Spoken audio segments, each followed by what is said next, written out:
Alors nous avons parfois trop tendance à avoir peur de faire des erreurs. Et puis dans ces cas-là, ça nous bloque dans nos choix, dans nos actions, dans nos décisions. Salut, c'est Alain et dans cette nouvelle vidéo, je vous propose à tous là d'évoquer, on va dire 6 points qui va vous aider à savoir mieux échouer pour réussir encore mieux. Alors là, on parle d'erreur, mais bien sûr que la conséquence d'une erreur sur le lancement d'une navette spatiale ne va pas être du tout la même que quand vous hésitez à proposer une nouvelle offre via, par exemple, une pub Facebook. Là. Accepter de faire des erreurs peut vous faire progresser en tant que leader, à la condition, sine qua non, de ne plus rester en mode un peu défensif là et de passer alors en mode, je vais appeler ça apprentissage. Alors bien sûr, oui, c'est difficile de penser en mode apprentissage car depuis toujours, depuis tout petit, je pense que vous êtes comme moi, mais on nous a tous appris que l'erreur c'est pas bien. À l'école par exemple, on a toujours plutôt récompensé ceux qui ne font pas d'erreur. Ceux qui font pas d'erreur, ils avaient des bonnes notes. On avait tendance dans ces cas-là aussi à montrer du doigt là ceux qui font des erreurs parce que voilà, t'es le mauvais élève, t'as la mauvaise note, tu t'es trompé. Et pourtant, quand on a appris à marcher, personne ne vous a dit ou ne m'a dit que c'était mal de tomber. Au contraire, nos parents, notre papa, notre maman étaient tout fiers de nous voir essayer encore et encore. Et c'est la même chose avec nos enfants. Et donc c'est là qu'il faut savoir changer son état d'esprit. C'est vraiment un changement de paradigme, surtout en termes de leadership. Car un bon leader ne va pas toujours avoir raison. Un bon leader ne va pas toujours faire les choses bien. Et au contraire, moi je suis persuadé que pour gagner en leadership, il faut savoir utiliser les erreurs pour s'améliorer, pour améliorer le contexte de l'entreprise, pour s'améliorer soi, mais aussi améliorer les autres. Et c'est pour cela que je vous propose là 6 actions que vous pouvez mettre en place pour valoriser vos expériences, y compris vos erreurs. Alors la première est de savoir avouer et de savoir s'avouer aussi que ce qui a été fait c'était une erreur. Sans tourner autour du pot, en ne cherchant surtout plus à se justifier, surtout plus à essayer de se trouver toutes les bonnes raisons du monde là, du pourquoi ça n'a pas marché. Non, faut juste se dire, ok, j'ai fait une erreur, sans négativité excessive et en restant totalement honnête là. Reconnaître son erreur ou l'erreur d'une équipe est bénéfique. Le but, c'est pas de trouver un coupable, c'est plutôt d'être capable d'apprendre finalement pour faire mieux. C'est comme cela que vous allez travailler votre résilience. Et c'est comme ça que vous allez travailler la résilience aussi des gens avec qui vous travaillez. Et cela va également aussi augmenter la confiance de se dire, ok, j'ai pas très bien fait, mais je ferai mieux la prochaine fois.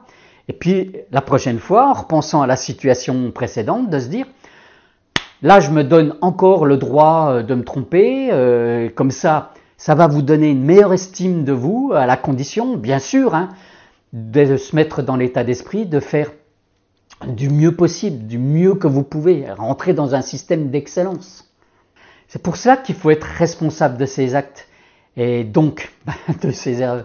C'est le deuxième point.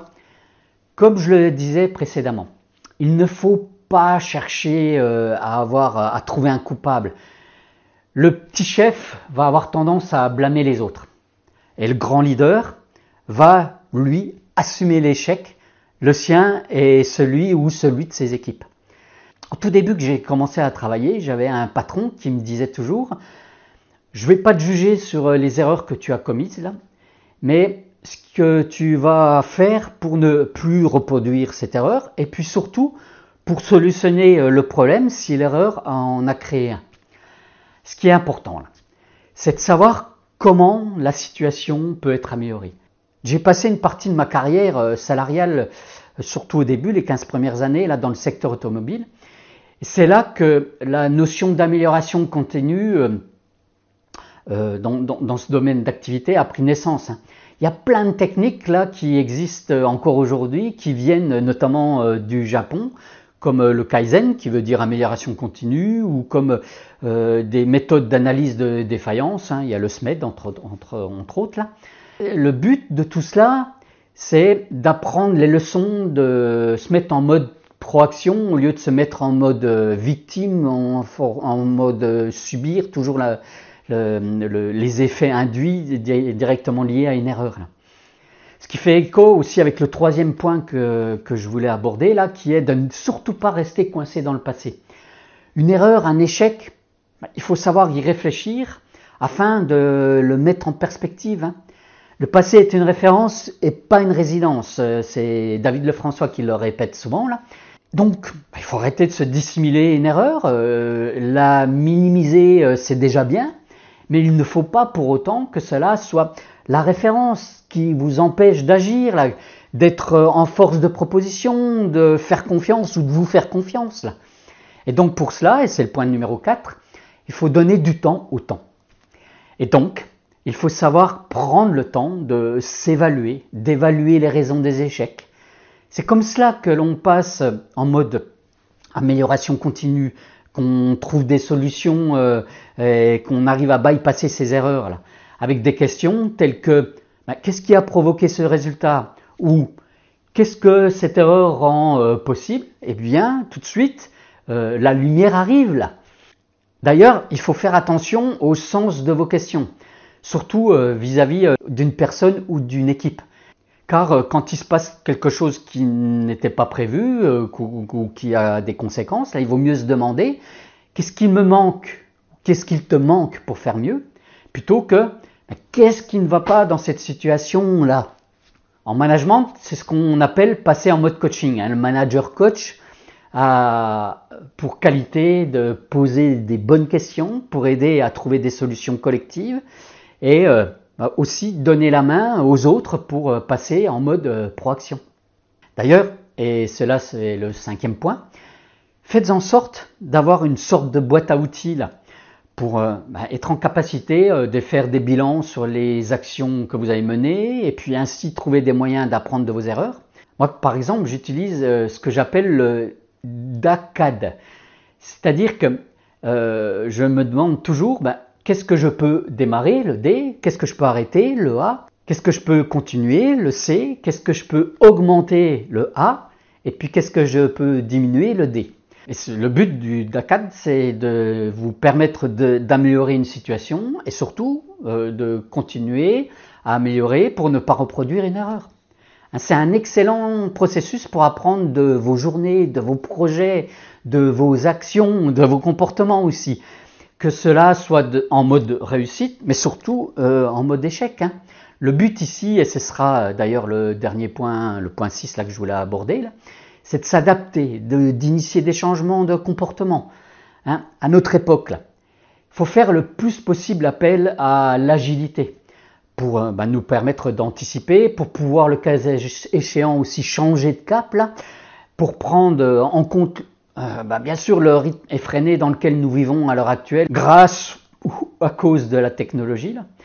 Être agile, c'est savoir rebondir, c'est savoir faire comme un chat là, qui s'est retombé sur ses pattes malgré une chute. Là. Que cela soit pour vous, en tant que leader, ou que cela soit en termes de culture, avec vos équipes, vos partenaires ou même vos proches, là, vous devez pouvoir être dans la capacité de ne plus vous enfermer dans vos principes, dans vos croyances ou pire, dans votre ego. Là. Avoir une bonne ouverture d'esprit et de ne pas avoir la fierté mal placée, comme on dit, est un gage de réussite pour faire de bonnes erreurs et d'en profiter pour continuer à avancer. Si vous avez aimé cette vidéo, likez, pressez sur le pouce là.